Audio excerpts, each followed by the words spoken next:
If you were to tear off the surface of the Mogao Caves in Dunhuang, you would discover a mysterious giant Buddha statue hidden inside. It stands 35.5 meters tall, equivalent to the height of a 10-story office building. This means you might not even reach the Buddha's ankle. However, such an enormous Buddha was carved deep inside the rock. How exactly was it created? At the very beginning, workers built a wooden plank road along the cliff. This allowed them to reach the right positions and begin carving into the cliff face. If they simply dug straight forward, the cave would easily collapse. So after carving out the cave entrance, they dug upward first, creating an arched ceiling. Using the strength of the arch structure to support the cave roof, they then dug downward to form the main cave chamber. At the same time, they carefully reserved a large rock core, called the stone embryo, which would become the body of the giant Buddha. But here's the key point. As they dug deeper downward, it became very difficult to carry the excavated stones and soil out. Therefore, they had to dig an additional exit at a lower level, specifically for removing the debris. In total, they dug 3 separate openings before successfully completing this massive cave that is over 30 meters high.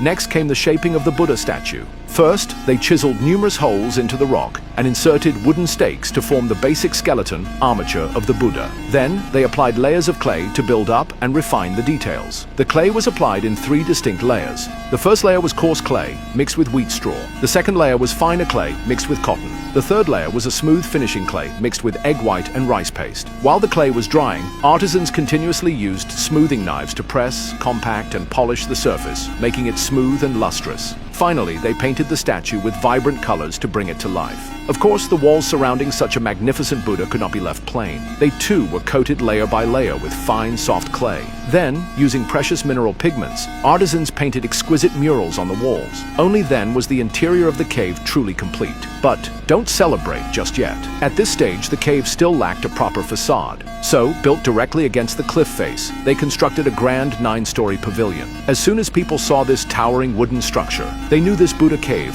was extraordinary. Congratulations, you have just invented the 96th cave of the Mogao Grottos in Dunhuang.